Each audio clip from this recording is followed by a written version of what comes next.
en esta primera intervención exclusivamente a lo que venimos a hacer en este momento, que es el examen de la validez del decreto de necesidad y urgencia 298. Está claro, de acuerdo al artículo 99, inciso 3 de la Constitución, que vencidos los plazos, sin la comisión se expidió, pero fue judicializada, corresponde el inmediato tratamiento por parte del plenario de la Cámara, ya que está en juego la competencia misma de ello. De modo que lo que venimos a examinar todos hoy es la validez y, si es válido, también el contenido. Pero en principio lo primero que tiene que hacer el legislador, porque así lo manda el artículo 99, es justamente examinar la validez del decreto. En cuanto a que exista realmente necesidad y urgencia, en cuanto además a que no contenga materias prohibidas, etc. ¿Qué es lo que examinamos tanto en la comisión bicameral como en la Cámara cuando analizamos un decreto de necesidad y urgencia? ¿Qué conclusión podemos llegar? ¿La validez o la invalidez? Y no hay otra forma. Porque está establecido en la Constitución un régimen de nulidades constitucionales. Y yo voy a tratar de explicar esto porque a veces uno se encuentra en debates más propios de compañeros en una clase de instrucción cívica que en un Parlamento nacional. ¿Cuáles son las tres nulidades constitucionales, las únicas tres que están en la Constitución? Son tres. Una perteneciente a la Constitución de 1853, que sanciona con nulidad absoluta e insanable todos los actos de las legislaturas provinciales o del Congreso de la Nación que deleguen en cualquier poder ejecutivo facultades extraordinarias o la suma del poder público, por lo cual la vida, el honor o la libertad de los argentinos queden merced de persona alguna. Es básicamente la vieja cláusula contra la dictadura que estaba establecida en la Constitución de 1853. Advenida la democracia, esta cláusula contra la dictadura, y esta cláusula fue usada en una declaración de nulidad de este Congreso de la Nación, en un tema mucho más complejo que el que estamos tratando ahora, que fue la famosa nulidad, derogación por nulidad, de la ley de la declaración de nulidad de la ley de amnistía dictada por los militares y cuyo miembro informante fue Jorge Banossi, justamente fundando esta nulidad en el artículo 29 de la Constitución Nacional. Después se reformó la Constitución de 1994 y se establecieron dos nulidades más. La nulidad insanable del 36, que quienes por acto de fuerza rompan la división de poderes o usurpen funciones, y también de aquellos que se hayan enriquecido ilícitamente de una manera gravosa. Ese 36 emite en la sanción de esos actos a la sanción de nulidad absoluta e insanable del artículo 29.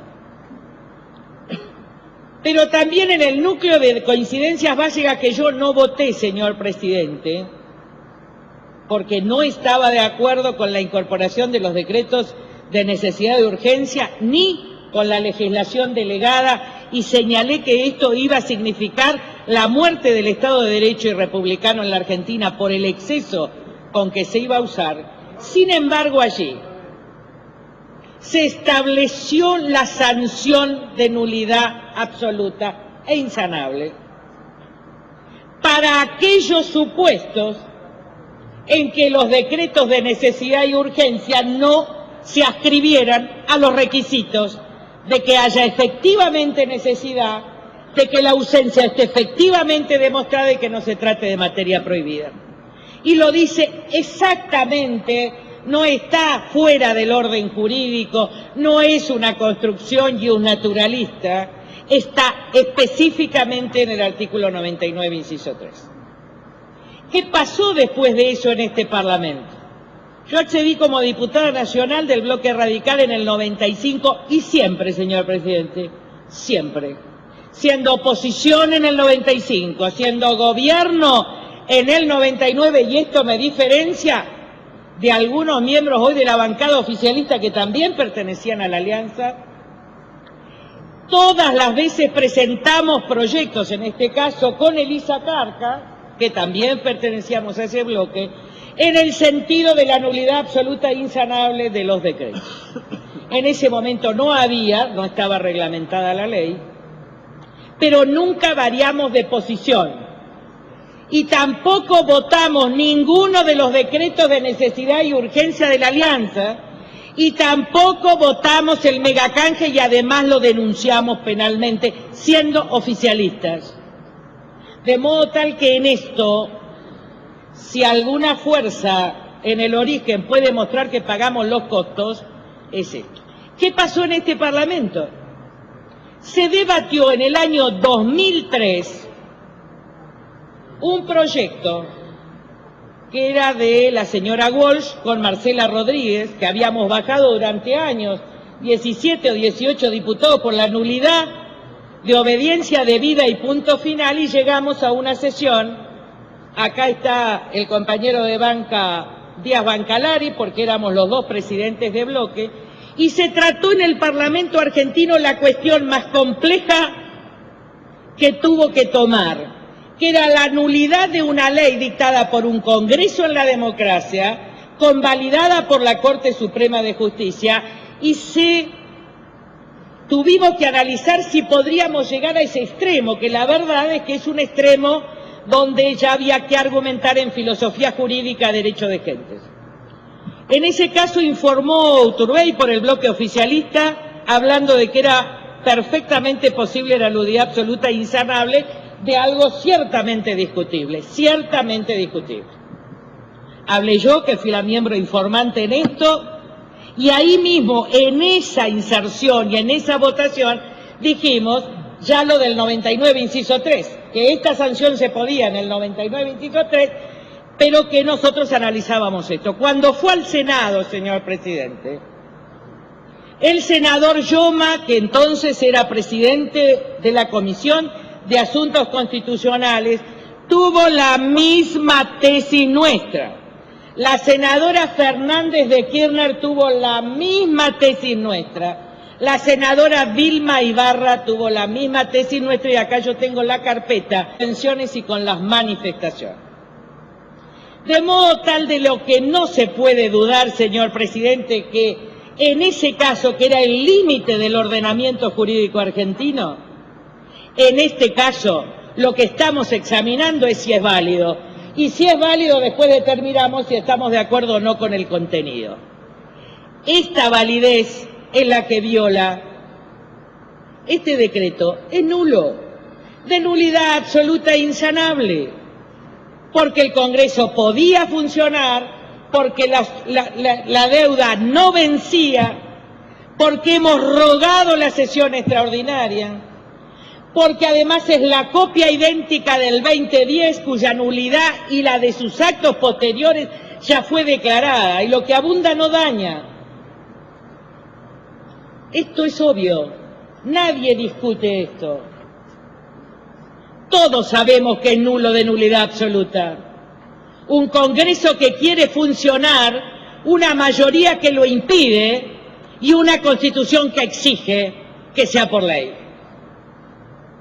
De modo tal que no hay Corte de Justicia, no hay tribunal que pueda convalidar, y no es bueno que este Parlamento defienda lo indefendible. Es cierto que las mayorías y minorías han cambiado de opinión, y nosotros los hemos visto a lo largo de todos estos años. Yo he visto a muchos decir que no se revisaba en un periodo, después en otro. Y nos ha costado mucho, señor presidente, a lo largo de 16 años mantener la posición, pero no van a encontrar un solo voto en que hayamos cambiado de posición. Por eso nosotros venimos por el rechazo por nulidad absoluta e insanable del decreto 298. Hay algunas cosas que dijo la diputada Diana Conti que son perlas. Dijo, se dictó el 298 con gran parte del contenido del 2010. Se trata en consecuencia de dos decretos idénticos, que justamente la causa por la cual el mundo ya no es inocente. El segundo, señor presidente, es a sabiendas que había una orden judicial, a sabiendas que el Congreso quería funcionar.